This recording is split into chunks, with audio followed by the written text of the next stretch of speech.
Modern Jewish History, and he's the chair of the Finkler Institute of Holocaust Research at Bar-Ilan University in Tel Aviv, in Ramat Gan.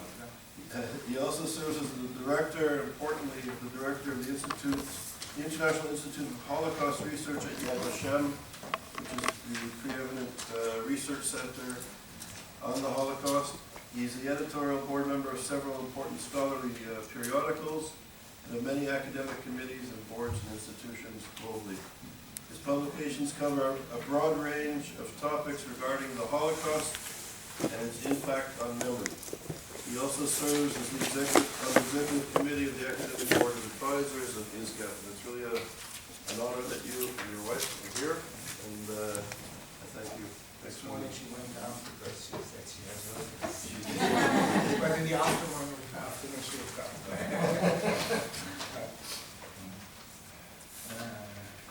I will tell you later how she is involved with this project later on. So good morning. I'm very glad to be here, and of course. Charles is interested in many anti-Semitism today, a bit in the origins, and he has talked about it and written about it in part.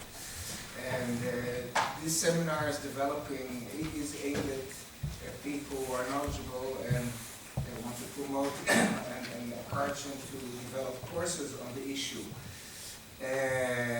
Some of the people here are themselves in the field of Holocaust studies, Professor Patterson, for instance, and Rush Sharon, and others. So, what does the historian of the Holocaust do in this context here? Many people will say, well, the Holocaust is the case where you can see the results of anti-Semitism. I think it's not so simple, right? Because in Holocaust research itself, there are streams and schools who do not emphasize anti-Semitism so much. We'll talk about it more in the afternoon. But I wanted to mention it already at the outset, and I belong to those who think that anti-Semitism is important. But having said that, it's not so simple to see the direct causal connection between anti-Semitism and what happened later on. So before I embark on the topic itself, Charles yesterday set a precedent by telling about himself. So maybe, and that is now at least in the historical profession, it's almost a must to say something about yourself, where you come from. Right, in the past you had to be far away, disconnected from the topic, apparently being neutral towards the topic. Nowadays, you have to tell a bit about yourself and how you are involved in these topics. By the way, one of the interesting books which shows how important it is to tell about your involvement is a recent book which was published, I think 2 years ago or 3 years ago, by a British historian, Mary Fulbrook, A Little Town Near Auschwitz. Ah, okay. Sorry. It's my neck or your neck?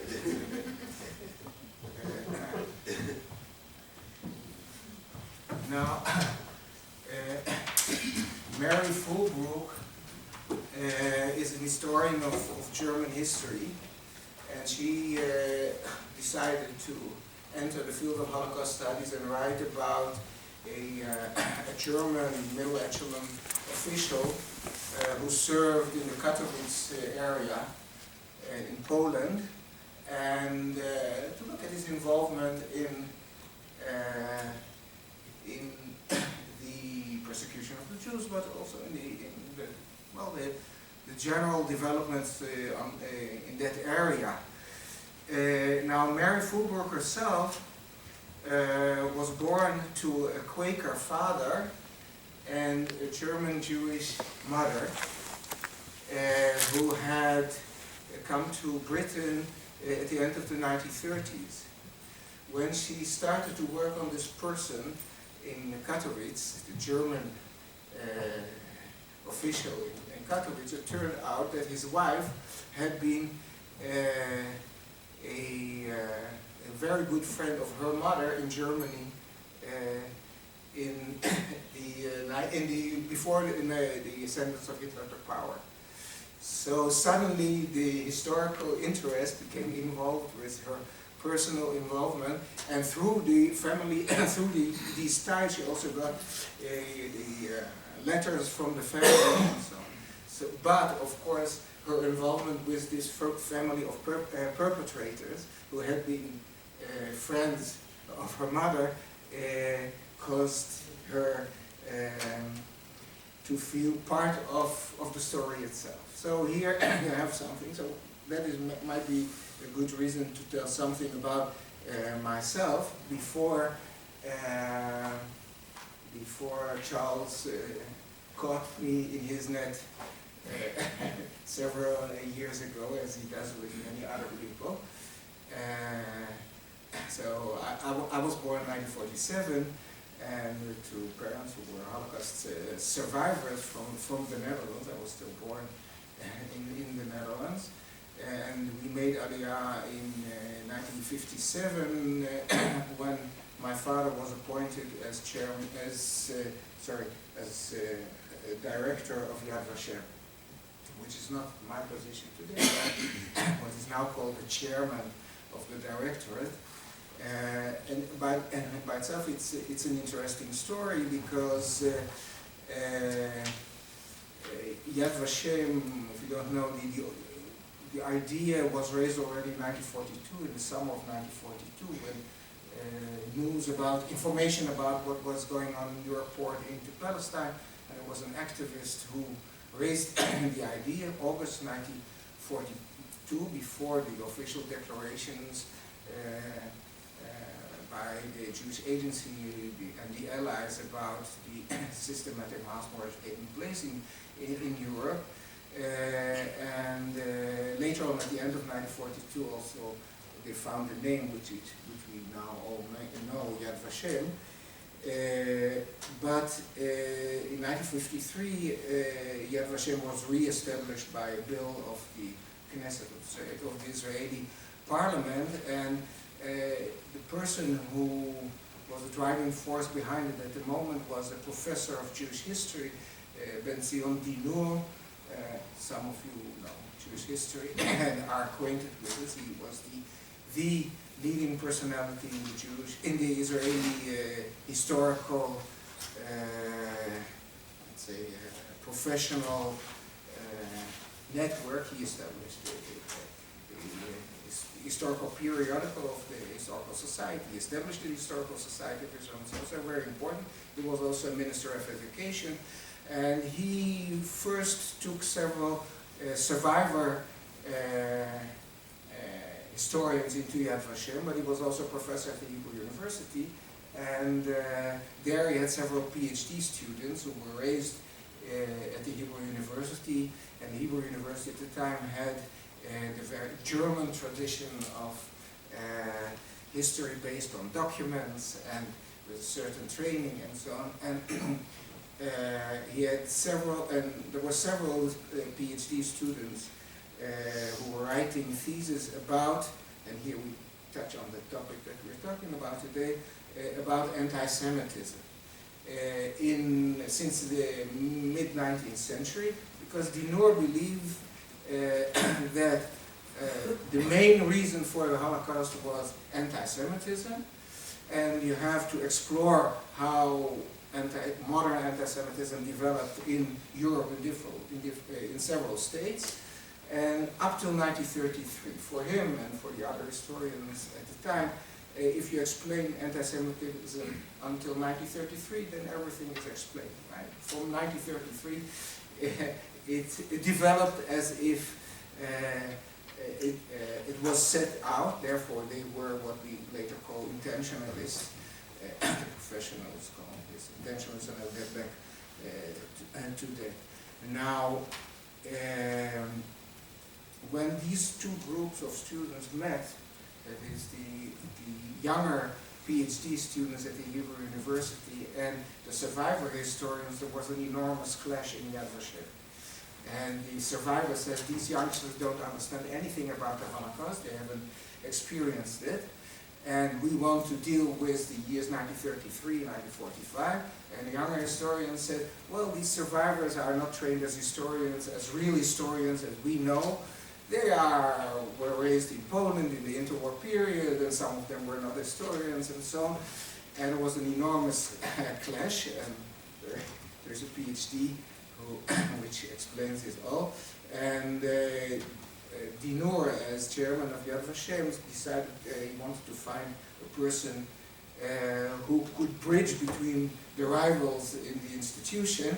And he had read my father's PhD, which was published in English in 1952 and dealt with Dutch Jewish history in the 18th century. But my father was a survivor and trained in a Dutch university, so he said, well, we'll bring him in and he will bridge the gap between the two groups. And so we came to Israel in 1957, and I'm in a way the oldest employee of Yad Vashem, because I'm there since 1957. Running around in the archives and playing with the shelves and so on at the time. It didn't help. The feud there in this institution continued, and my father quit it in 1960, went to other things, but remained a Holocaust historian. And I myself was more interested in linguistic issues, and you will see how this resulted also in the way that I tackle history.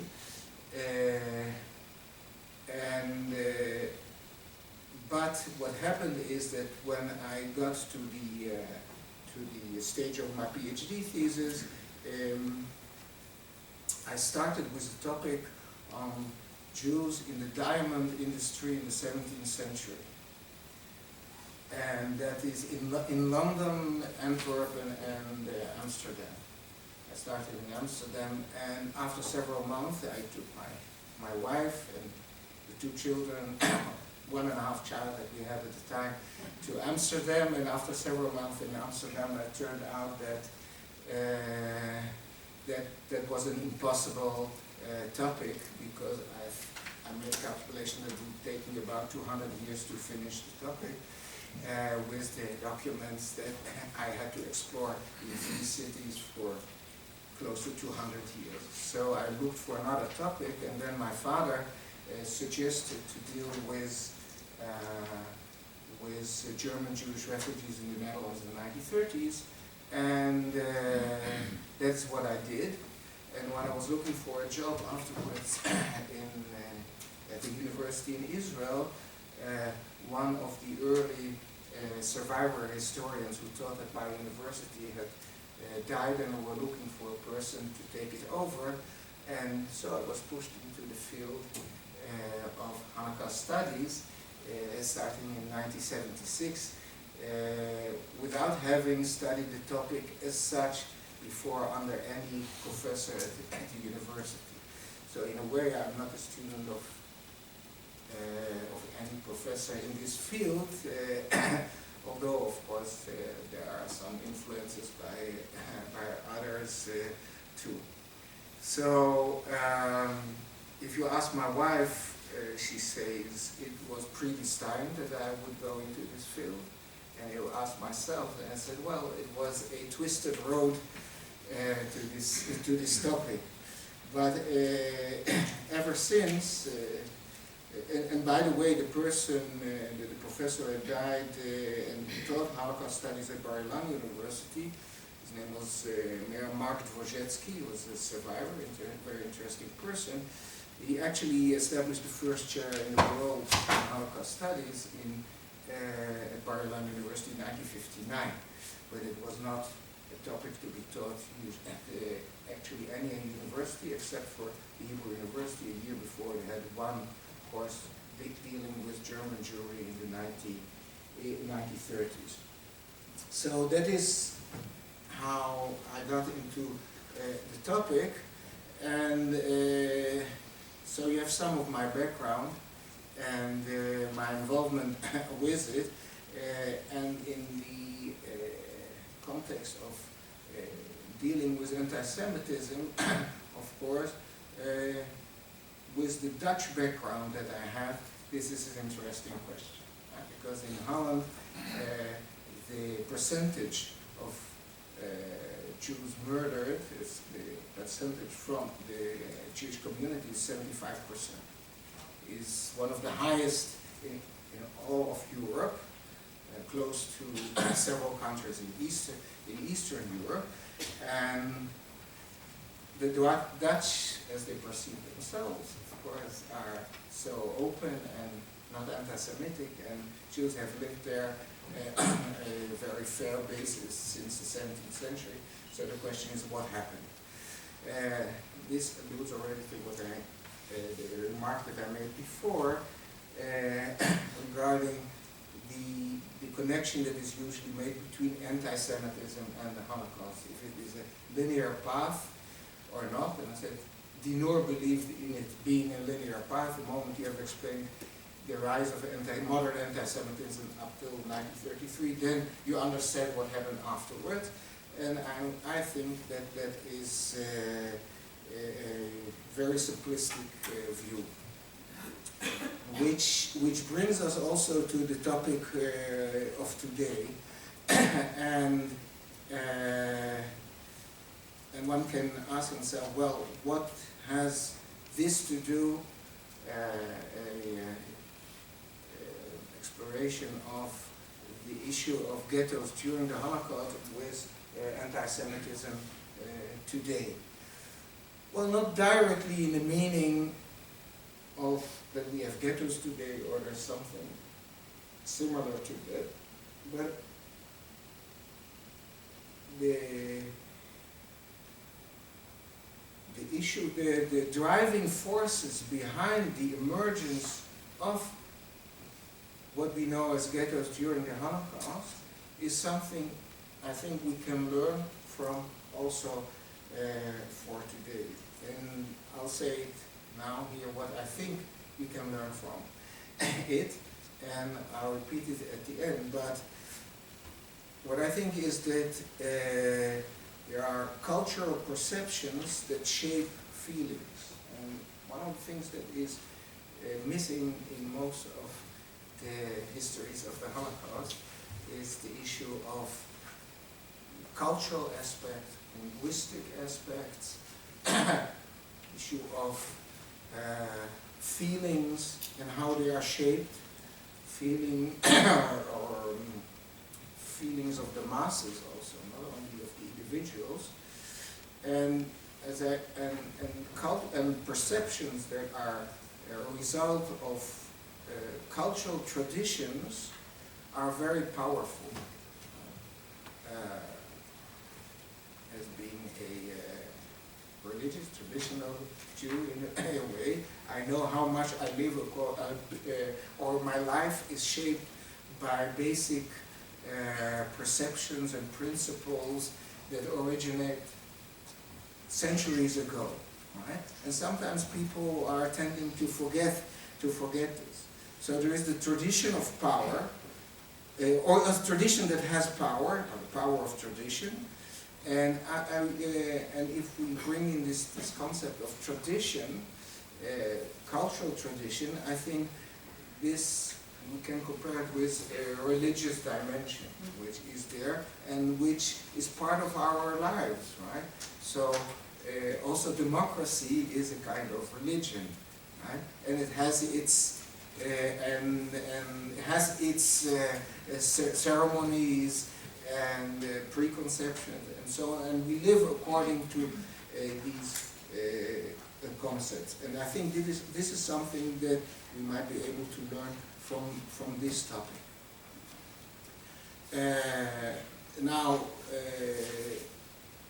if you would have asked me 10 or let's say 13 years ago if I would ever deal or do research on the history of the ghettos, I would have looked at you and said, why should I do such a thing? So this study, which is eye-opening in my eyes, at least it opened my eyes, right? Is a result of my position at Yad Vashem as head of the, now head of research in the institute at the time as chief historian, because Yad Vashem decided to compile an encyclopedia of ghettos during the Nazi period. And so when you start a project at the institution and you're not an individual scholar at the university, you start to do something. And so at an institution, well, you have to set up a team to think how many people should be involved, how many years it will take. So it has financial and strategic planning aspects. So the first question was, how many ghettos actually were there during the Holocaust? Nobody knew. Nobody knew, right? So that was in 2003. That is almost 60 years after the Holocaust, right? So Yad Vashem had a number on its website of several hundreds, and the USHMM, the museum in Washington, had 700. And several years later, in a book by Donald Glucksbaum, which I will mention, he said thousands. So where there are several hundreds or where there are thousands, that makes a difference when you start to do with such a topic.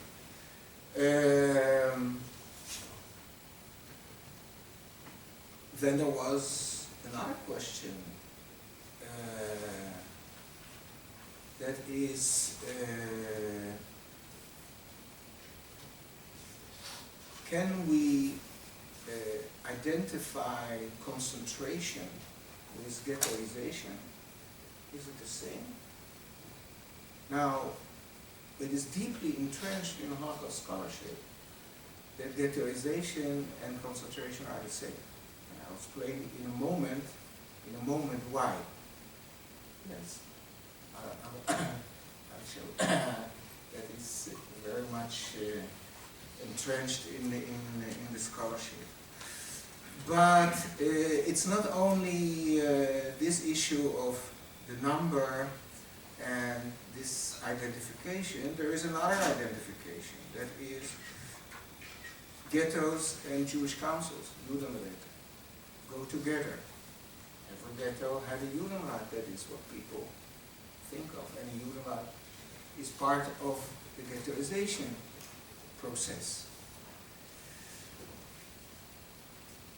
Then there was another thing that actually we vaguely knew, but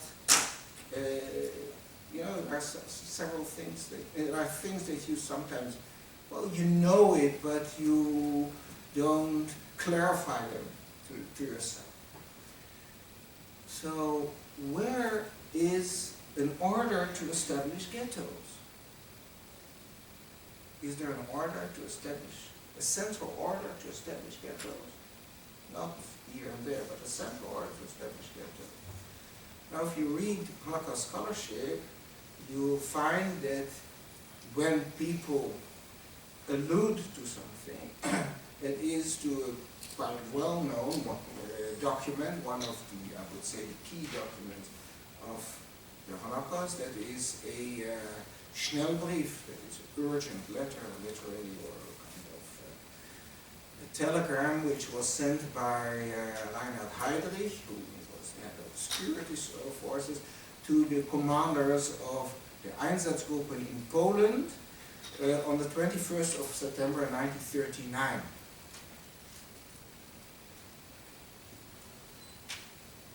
We'll look at this document afterwards. You'll see it isn't written there. But my good friend and colleague, Professor Judah Bauer, if you read his book, History of the Holocaust, you'll see when he quotes that document, he has a footnote. There is the term ghetto appears once in this document. He said, this is the order to establish a document. It is not. It is not. It is not an order. So there is no central order to establish ghettos. But there were many ghettos. So where does it come from?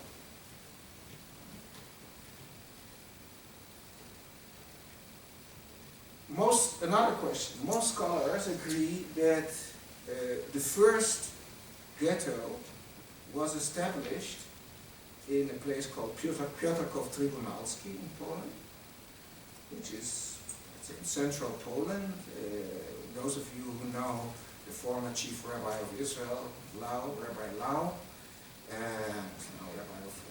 chief rabbi of Tel Aviv, he was born there, his father was chief rabbi, so if people know the name, it's usually through his personality.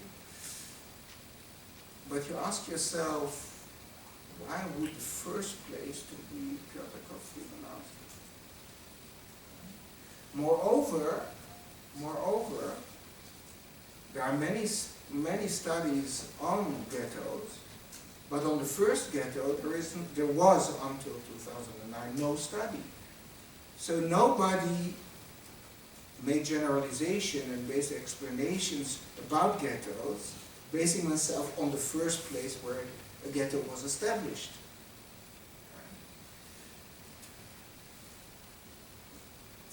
That's a problem. Right? So what happened is that we, the team at Yad Vashem was working on this topic, had to make or to formulate a definition of ghettos ourselves. So we had to do something which the Germans at the time did not do. That's strange, right? That we have to conceptualize something that they did not do. So what you can see from these questions, and there were more questions, but these are the basic questions, that when we started to do this project, actually all what we thought about the emergence of ghettos and the idea of ghettos fell apart. So we had to start again, and I had committed myself to writing an introduction to that project. I thought it would be 10, 12 pages. I know I can do it and so on. And it turned out to be an independent study. And so I will take you with my experience into this topic and how I worked on it and what I then discovered. And that is a very interesting interplay between these historical traditions and perceptions and encounters with images which then lead to action. This is very vague what I said now. I hope it will be clarified at the end, and then we'll have time to discuss these issues and the issues that relate to that.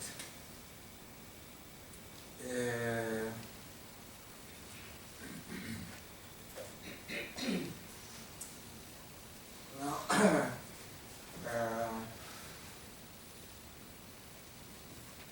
one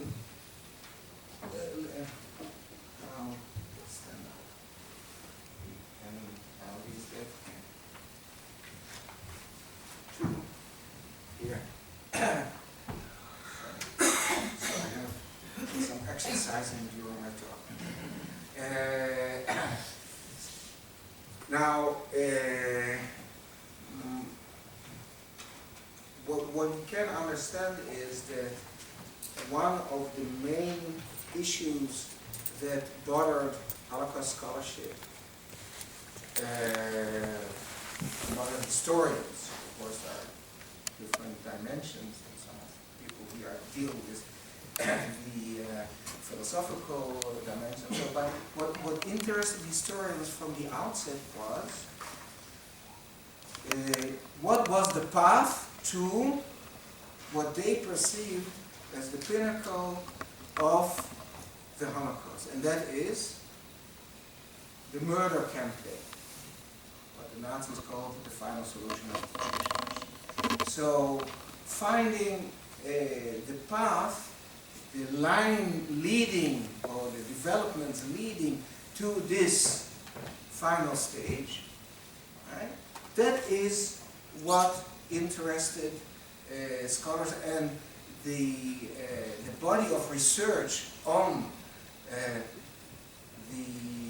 the path to the final solution is enormous, and there are constantly new studies pouring out from all over the scholarly world. Some of you are aware of that. Just to give you also an idea what we are dealing with, the Eversham Library receives since the beginning of the 1990s some 4,000 new titles per year dealing with the Holocaust, and the part of what we call perpetrator history or historiography is enormous. I would say it's 50% of this body of research. So there is an enormous investment by scholars from all over the world in this topic. How did we get to this final solution? Right? And that is a main topic dominating the overall view of the Holocaust. Now, in the history of historiography of the perpetrators, over the time, I would say 3 main schools developed. One, in the jargon of the professionals, has been called the intentionalist.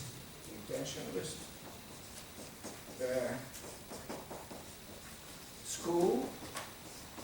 One has been called the functionalist school,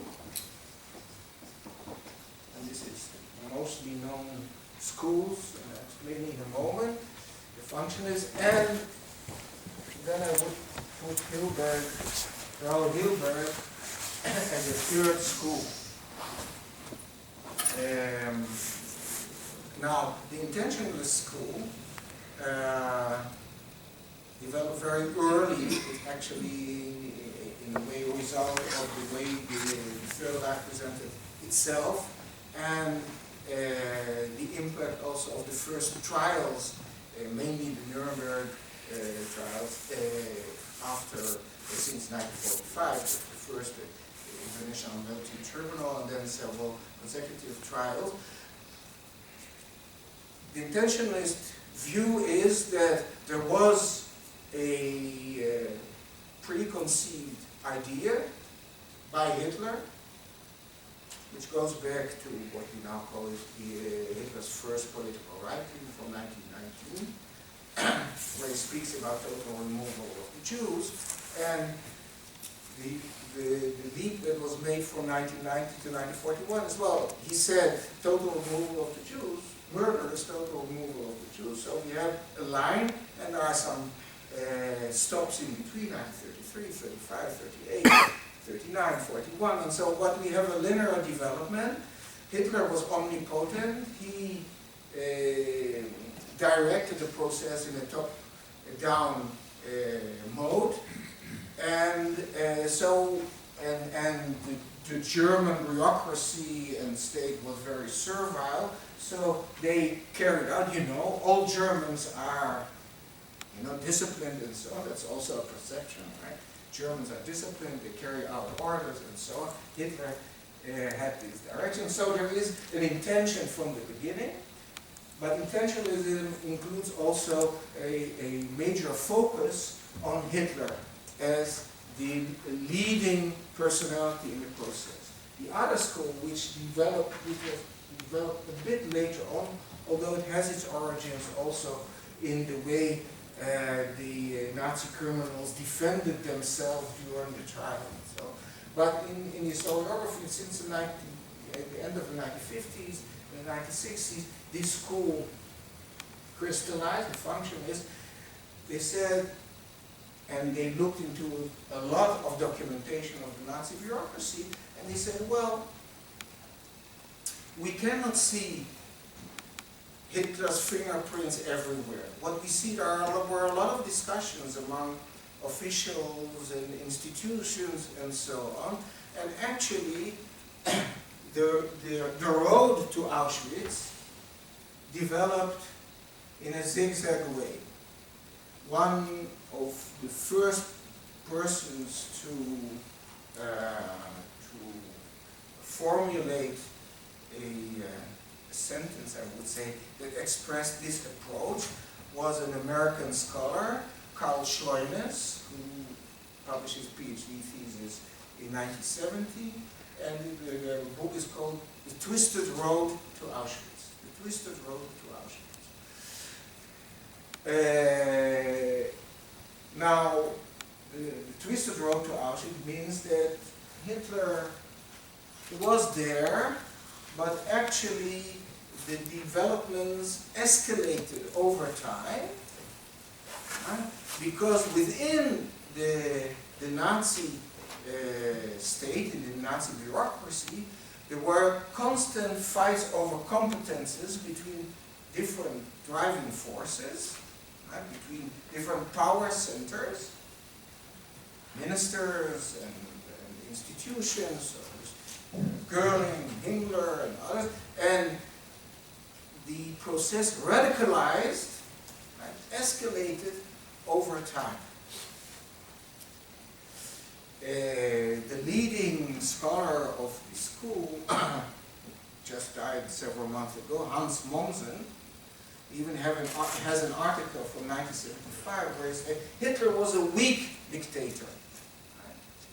And he was led, now he is not a revisionist and he not anti-Semitic and so on, he's a marvelous scholar, but he was so focused on what the bureaucrats did, and he delved into the discussions among them, that without seeing Hitler's involvement, they said, well, Hitler was there, but actually the radical forces radicalized the process, and that was mainly the SS, but there were also the SS led by Himmler and so.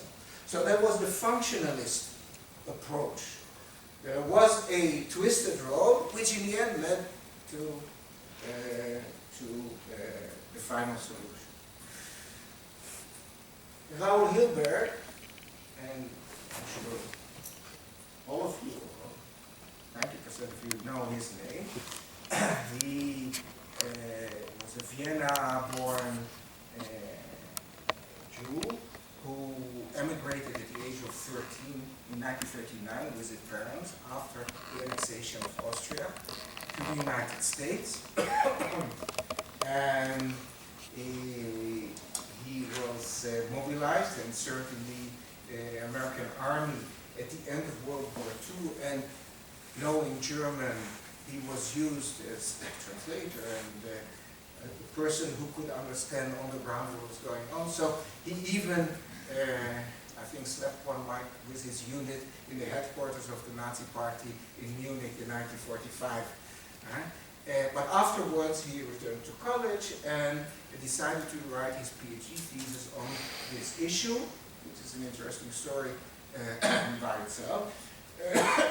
And the book, which was a result of his PhD thesis and actually double the size of the original thesis, was published in 1961. It's called The Destruction of the European Jews. And this book became a main source for scholars. has been published and republished, and there are no two editions that are the same in any language. He all the time added more and more material to every edition. In the end, it is 3 volumes, right? But the basic understanding of Hilberg did not change. Now, Hilberg was a political scientist, not a historian. And as we say, some of my best friends are political scientists, right? But what we have to know is that, of course, in social sciences, and there are some of you who are in the social sciences, you think in a different way than historians do. Historians are interested in the dynamics and the developments and particulars, and social scientists are looking for models, basic structures and models that repeat themselves, of course, because the social sciences are future-oriented. How can you apply afterwards, when you learn something from the past, how you can apply it in the future? You learn from the past only when you can learn the recurring patterns, not the specifics of different cases. So there is a difference of approach. Now, Hilberg tried to understand the Holocaust as a closed event, starting in 1933, ending in 1945, having several stages of development in it. And the interesting thing is, and therefore you cannot situate him in the two schools that we will later on. On the one hand, he does not put an emphasis on Hitler.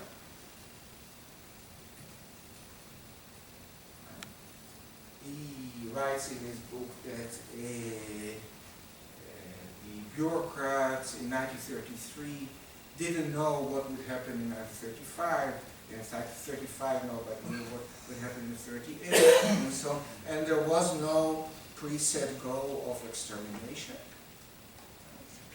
On the other hand, right in another place, when the first bureaucrats signed the first document, the gates of Auschwitz were open.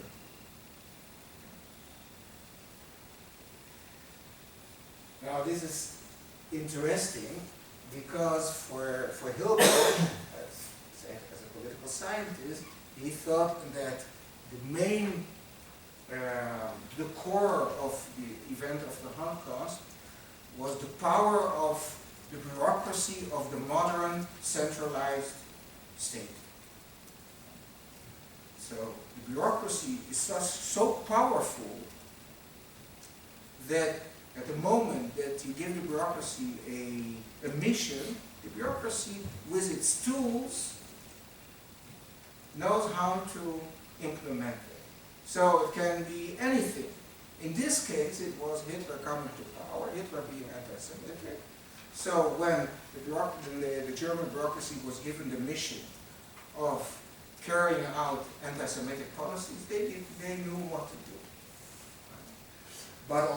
But they were not planning, of course, 10 years ahead. They had the tools to implement things. And then Hilberg says the following. So, coming back for a moment, intentionalism says something. There was a linear development from 1919 to 1941 and further. The functionalist approach says, well, there was a zigzag development which culminates in 1941 or 42, depends on what scholar you take, but into the final solution. Hilberg says something different. He says, well, there were several stages, and I'm sure some of you know these stages very well. He said there was a definition in the beginning, because with definition of the Jews, because without defining the Jews, you cannot deal with the Jews, so you have to have a bureaucratic definition. Then there's definition.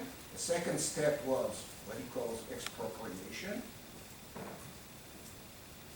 That is the economic aspect of impoverishing the Jews, taking their belongings, their money, and so on. Expropriation of the Jews. That is the second one. Then there is concentration.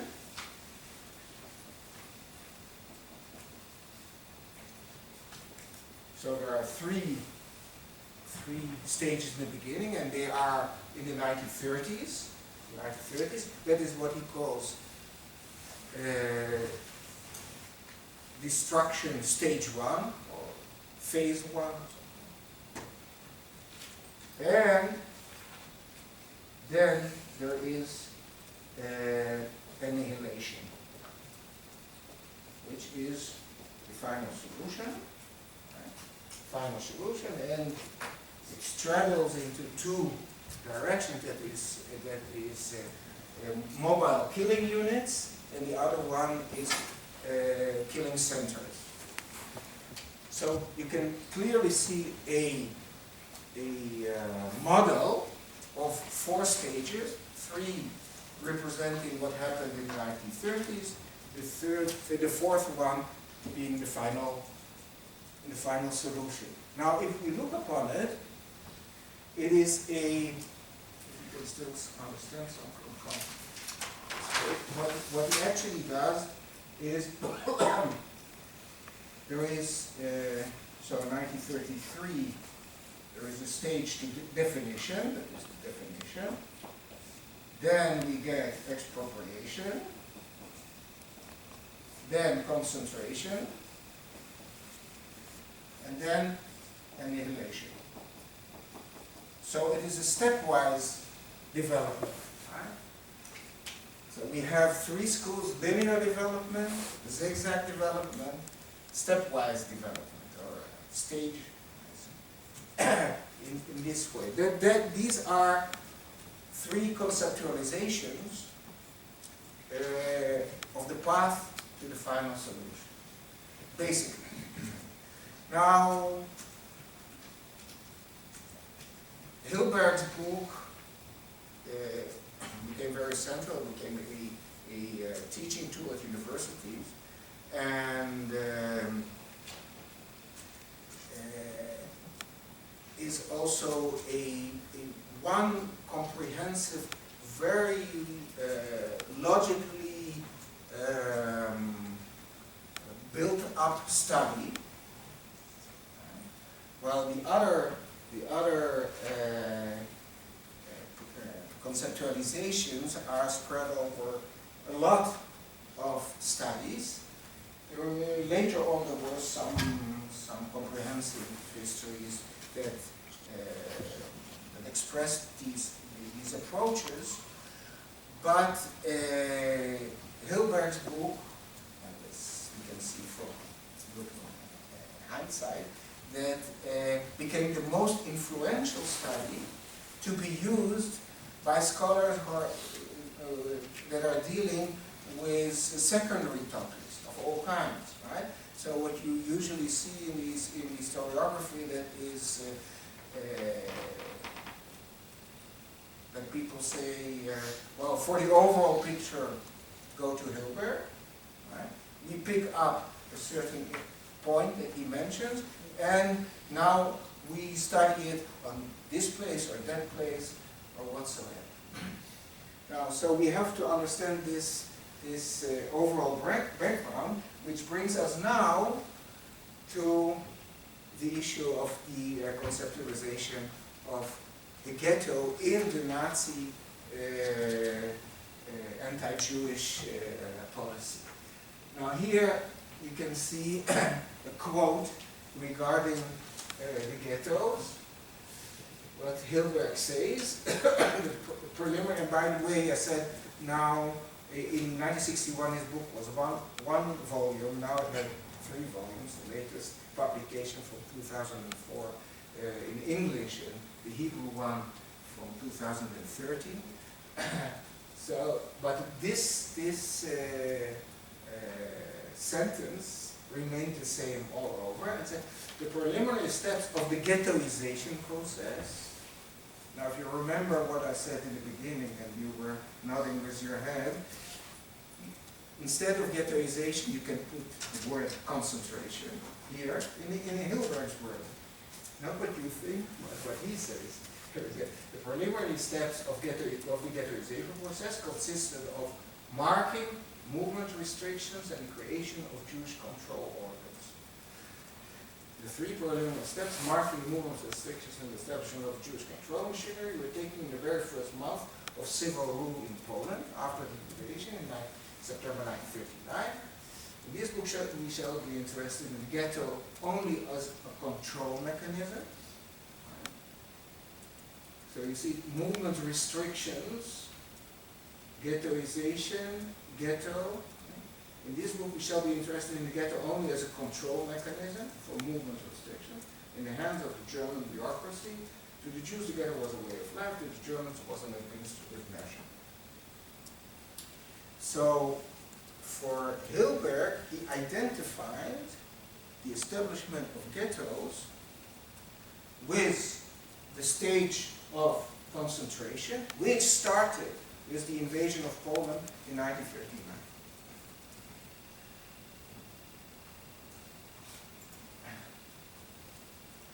Now I take another book, this is a translation from a German study from 2004, to show how much this understanding penetrated into the scholarship. Ghettoization. This is Michael Alberti. It's a study about the Vaterland, which was the western part of Poland, which was annexed to Germany. Right? After the invasion of Poland, Poland was divided into several parts. It was a part which was taken over by the Soviet Union after the Molotov-Ribbentrop agreement, and in the German part, the western parts of Poland were annexed to Germany, and there was in the center this part which was called the general government. So Alberti wrote about the Vaterland, this annexed part to Germany, which was not really became a part of Germany, but it was still had an occupation bureaucracy. But it says the following: ghettoization, the establishment of the ghettos, provided one of the most effective means to subordinate the Jewish population to total control and exploitation. With the beginning of the mass murder, they turned into giant prisons from where the Nazis could deport their inmates to the extermination camp. The ghettos were a milestone on the way to genocide. So this is following Hilberg's understanding. Hilberg's understanding, which, by the way, also, if we go back to the intentionalism and functionalism, it is in their mind also, they took a lot from Hilberg in this respect. So for all of them, the ghettos are a step in one way or another towards the final solution. And then a quote from an Israeli scholar, a young scholar who recently died at a very young age of 43 from cancer. But this was a PhD thesis about the Nazi Weltanschauung, space, body, and language. And he tries to understand perceptions of Nazi culture, and so, but in it he speaks about the ghettos and said the removal of the Jew from the urban space was part of a larger process of removal from the German political sphere and living space. The final aim was to turn them into Judenrein, cleaning of Jews. While the space of the new city was reserved for the area in German, the ghetto was the urban space allotted to people. So if Jews are concentrated at a certain moment, that is identical with a ghetto. And that is the same understanding. And when he brings examples, he brings examples from places in Germany. Now, for those of you who are acquainted with this period, you know that in Germany there were no ghettos. But for him, there were ghettos, and for Hilberg, there were ghettos anywhere where there was a concentration of Jews. there were ghettos. I insert here a personal note, which was very embarrassing. In 2002, the German government enacted a law compensating Jews who worked in ghettos. Right? A law which was carried out in a very problematic way, and then improved and so on. And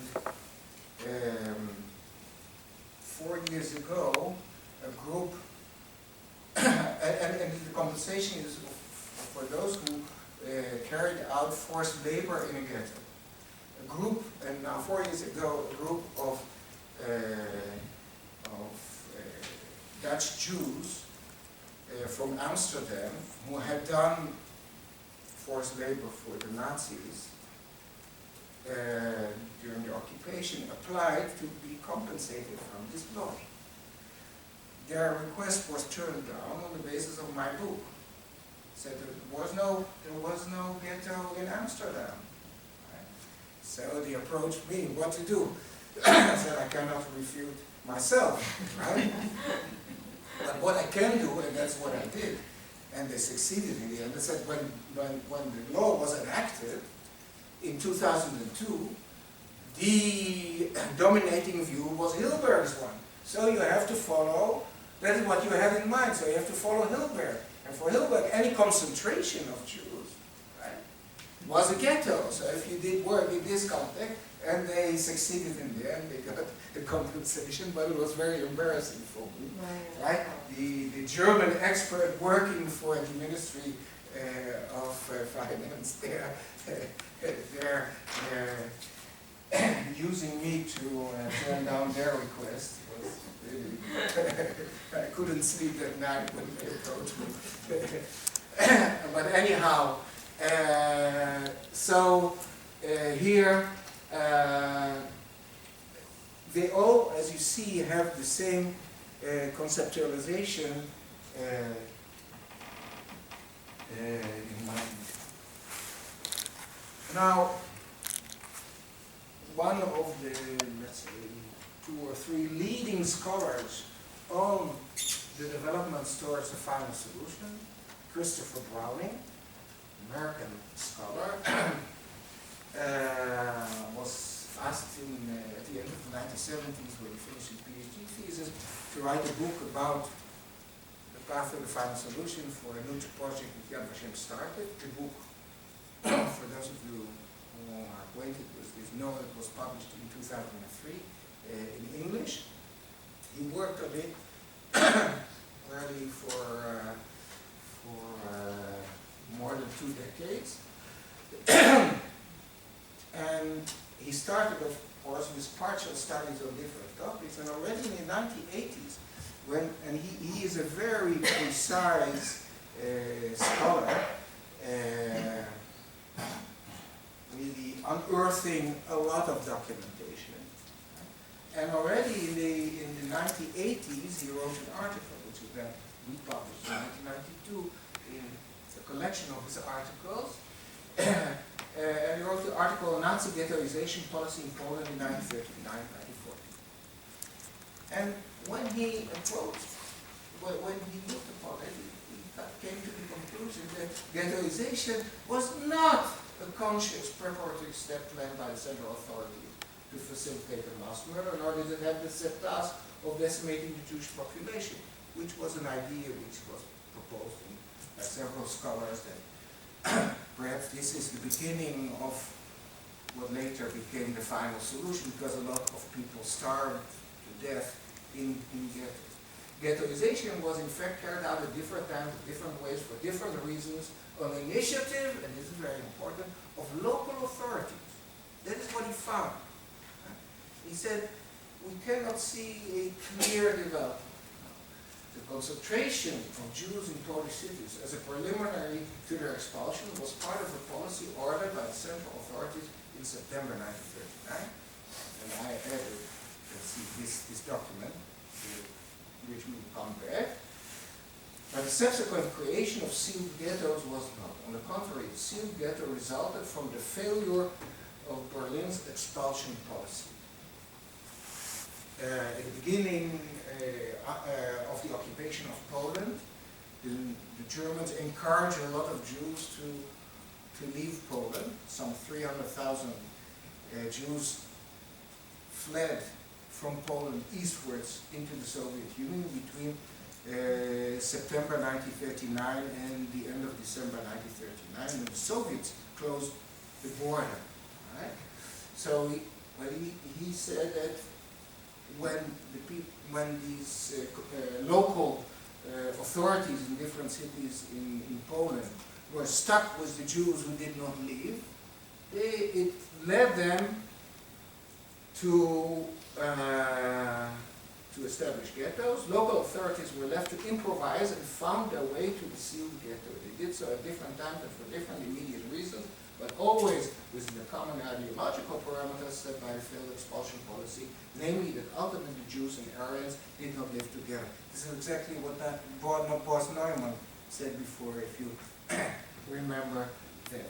But there is something very interesting in his formulation.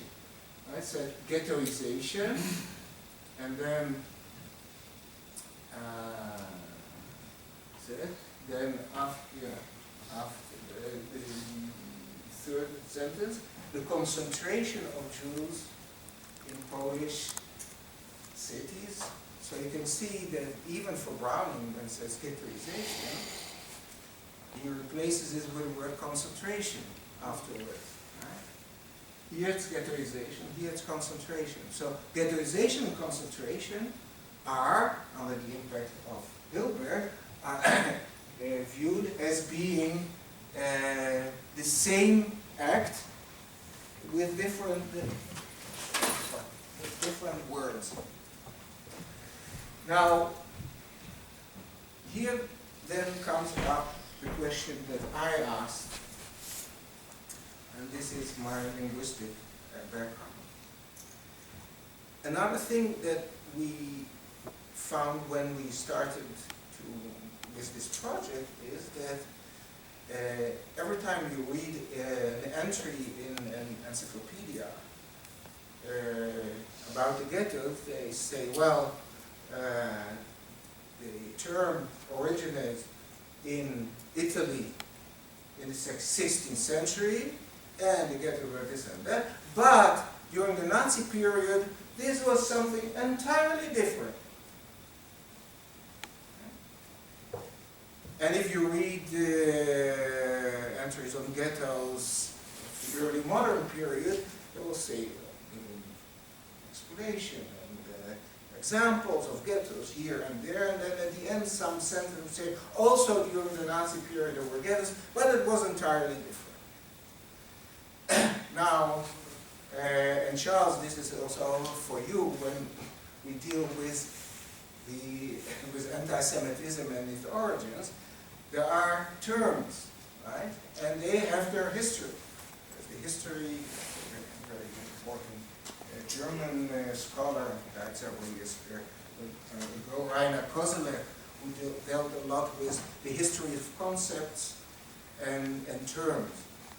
So if during the Nazi period, ghettos were something entirely different from the earlier notion, why use this term ghetto? Why not X, Y, Z, abracadabra, I don't know what, any term, but not ghetto? Why use the term ghetto? So that is actually that is the key to the question. Now, in short, of course, and here you asked me this morning about Venice, it's in the title. So the term originates in Venice in the beginning of the 16th century. Make a long story short, Jews were not allowed to live in Venice, so Jewish merchants lived outside Venice and had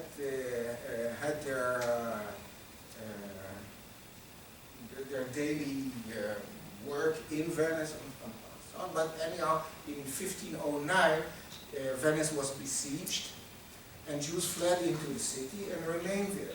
So after several years, the municipality had to decide what to do, because it was not legitimate for Jews to live in the city. So the decision was made to allot to them a certain island, the Ghetto Nuovo, the new ghetto, right? In order to legitimize the living of Jews in ghetto. So it was a pro-Jewish act at that moment. Why Ghetto Nuovo, the new ghetto? Nothing to do with the Jews. There was one island, it is the Ghetto Vecchio, the old ghetto. It was a place where they poured metal. Well, they were making utensils and so on. So it comes from gettare, right? You will correct me if it's wrong. Gettare is pouring. Right? So there was, and the new ghetto was a place where they threw the leftovers and so on. So it was the garbage island of the metal industry. That was a place allotted to the Jew. Later on, what happened is that in other cities, and especially after the mid-16th century, when there was a new pope who started new anti-Jewish policies, that is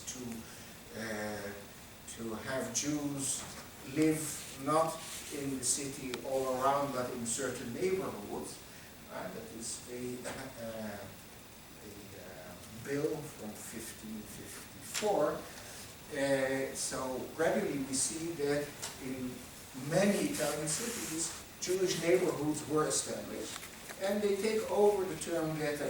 This is the ghetto in Dubrovnik, which is in Croatia, but Dubrovnik, or at that time it was called Ragusa, was in close connections with Venice. The merchants were working together, so they copied, this is from 1546, that they established a ghetto, and it's called a ghetto, also in Hebrew sources. Right, you find the term ghetto. But then we have in Italy, and for in Italy it spread over to other places, and even places where officially it was called a Jewish neighborhood, for instance in Frankfurt, Judenviertel. In the common language, people use the term ghetto. And it's interesting, by the way, that the last ghetto that was established in Italy is in 1776, after already Jews were emancipated in the United States, and it was established. So, for historical developments, it's an interesting issue. But now, since the emancipation in Europe, right, the ghettos were gradually abolished. The last one being the ghetto of Rome, which was abolished officially in 1848, but actually in 1870. So real ghettos weren't, of the old type, weren't there anymore. But the interesting thing is that the term ghetto now becomes a term which is used all over. It's all over in Jewish and anti-Semitic discourse. For Jews, now we have those who are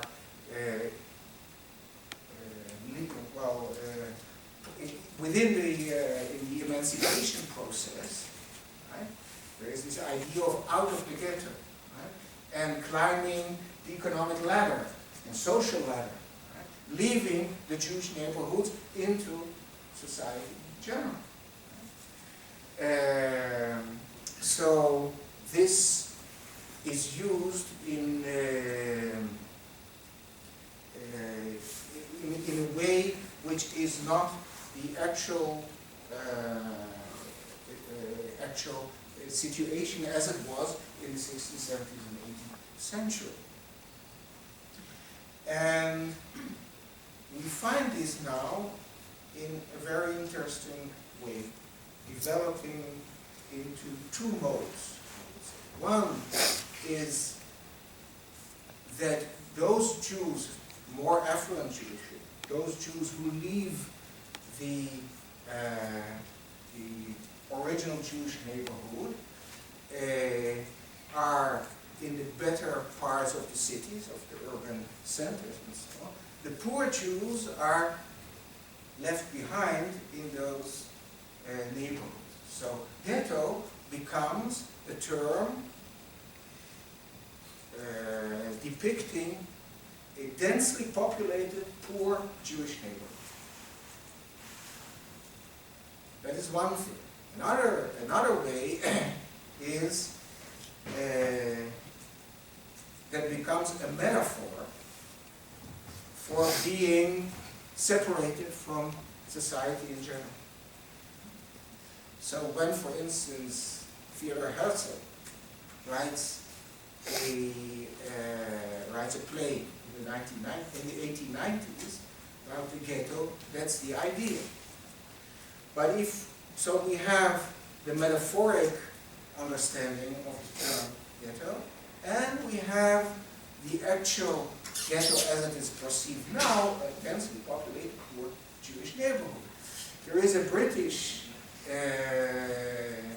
Jewish political activist. He was first Zionist and then established a new territorialist organization. His name is Israel Zangwill, who writes a book, Children of the Ghetto, in the 1890s.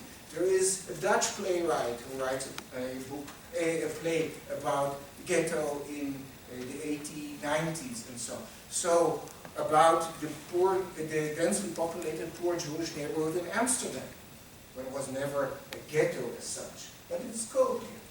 So we have two understandings of the term ghetto, that is this poor neighborhood, and the other is being separated from society in general. Now, the interesting thing is that in the process of emancipation in the 19th century, had such an impact. Right? The drive is to get out of the ghetto. But later on, what you get in the beginning of the 20th century, when there is the process of assimilation proceeds, and Jews are converting and so on, then you get people who become nostalgic about the ghetto, right? So the ghetto, this was this nice place where there was, full Jewish life and with always the Jewish food, right? You have in America, you have kosher and kosher style, Kosher style is not kosher. But, well, this is in the, in this period, in the past, education was so nice, and everything, these nostalgic pictures of the past. So we get songs of the ghetto. Now this book is interesting. This is translation from Yiddish into German. Lieder des Ghetto, Songs of the Ghetto. And this is from 1926, I think, 25. The interesting thing is this. So this copy, which I have at home, is from the 6th print, right? This is, you see, 26 to 30,000. So you see how popular this book was in Germany and Austria in the 1920s. This nostalgia for the past. Now we come to the Nazi period. Right? So we had a very long introduction, but it's important to keep this in mind. When we look what happens during the Nazi period, the first years of the Nazi period,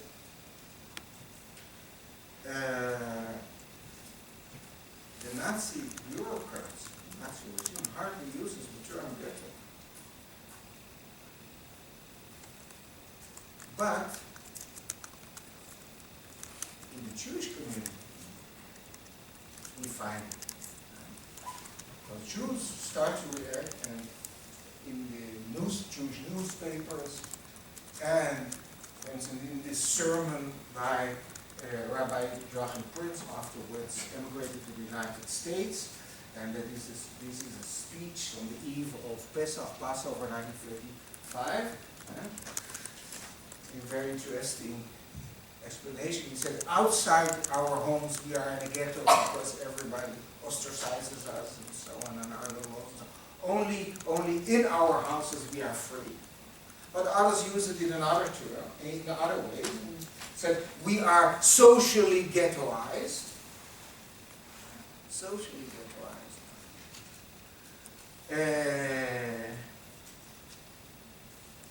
And there is a very, very interesting source which was published some 12 years ago now, and recently translated into English, was published in German, and that is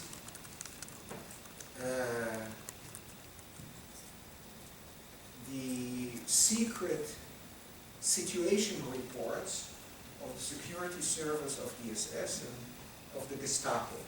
In Nazi Germany, since the end of 1933, both the Gestapo and the SD, the security service of the SS, started a system of monthly reports on what we call popular opinion.